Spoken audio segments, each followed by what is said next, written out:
All right, hello, Smoke Signal watchers.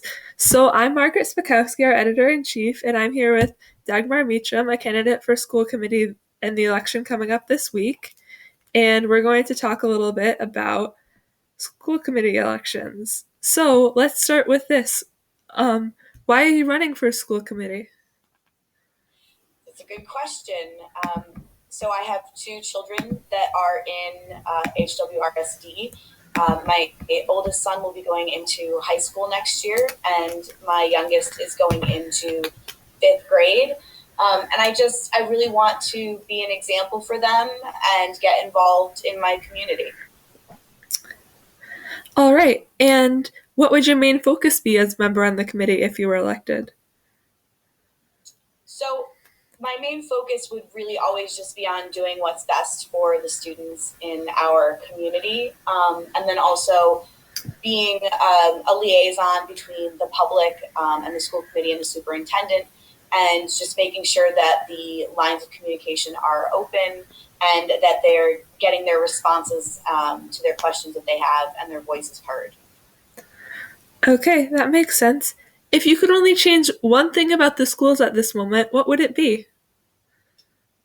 That's a really difficult question, and I think something that is problematic in all school systems really is a contentious relationship between teachers and the school committee.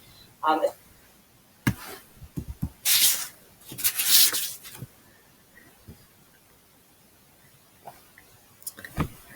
So your audio,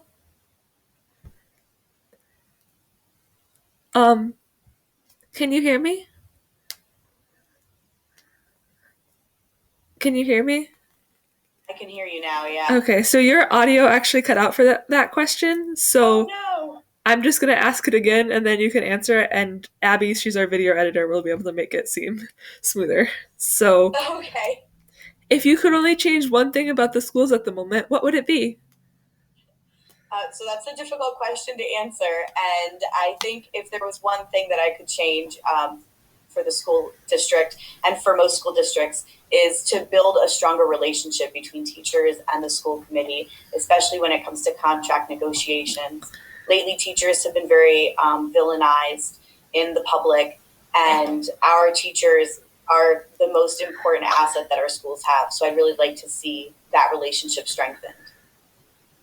Makes sense. So you spoke a little bit about your children already. What experience do you have in education? Yeah, so I have been a high school teacher for the past 17 years. And the last 7 years, I've been in the role of an instructional leadership specialist. I teach science, all types of science. So my background really is in education. My master's degree is in education. But then also, I've been a community member for 16 years, and I have had kids, students, my own children in the school district. So that's given me, 8, 9 years of experience with the schools themselves. Right. And so with that diverse background as both a parent and a teacher and now hoping to be a school committee member, what policies are most important for you to get passed? Equity is really important for me, so I'm excited about the equity audit that's coming up. And I don't have like a specific policy that I would say, oh, I want to do this, because it doesn't really work quite that way. But I'd like to see a focus on equity when we're looking at policies, when we're um, analyzing the policies to see if they are equitable. And I don't just mean racially equitable, but also all the other types of equity that are out there, right? Between gender equity, and off the top of my head, I'm not coming up with any others, but I think that equity as a whole. Oh, and then between like Hamden and Wilbraham, the access to programs, all of that, I really want to see a focus on that. Okay. So that's we've kind of covered generally about you. Now there's two issues, two topics that have been really discussed a lot in this past year in our community. So I'd like to hear a little bit more about what you think on those. So I'm not sure if you're aware of this, but the Diversity and Culture Club is a club at Minnetonka that has recently spotlighted some of the issues that the school faces with diversity and inclusion, especially racially. How would you address these problems as a school committee member? Right. So first, I'd like to say that the students did a fabulous job. I did watch them, and I really appreciated. It can be really difficult for children, teenagers, young adults to come to the school committee and say, like, this is what we need, and that's what they did. They asked for like a counselor that is a person of color, so that there's someone that is can relate to their life experiences in the schools, and I think that that's something that should be done. That's something that we need. What was the other piece? Yeah, I do think that it's an issue that our staffing doesn't actually reflect the population in our town anymore. So I'd really like to see that shift. And I listened to the school committee, to the superintendent, and there is this idea that it's really hard to find teachers. It's really hard to find staff members. And I just think that we're not trying hard enough and we're not doing things in a different way or thinking outside of the box. We need to make those things happen. We have to say, yes, this is a priority, and now we're going to go and make it happen, not just wait for it to fall into our laps. Yes, and so shifting gears a bit, what role do you think schools should play in assisting students with mental health issues? Right.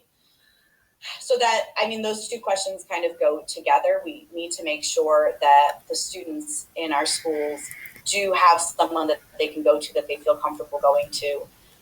We also need to be making sure that there's a focus now with everything that happened with COVID, with the isolation of students, with the lack of socialization that they've had. There's a lot of anxiety around going back. There's a lot of anxiety around having been home for so long.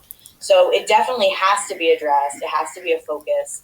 I would like to see an increase in the number of like counselors available to students, but with funding that can be challenging. So just again, thinking outside of the box and what kind of resources can we bring in and make available to our students. I'd like to see us look at that. It does have to be a focus. Okay, sounds good. So this was just a short conversation. So we finished all our questions. I'd like to wish good luck to you and to all the other candidates. And have a nice week. It was really nice to meet you. Nice to meet you too. Bye. Good luck. Thank you. Bye.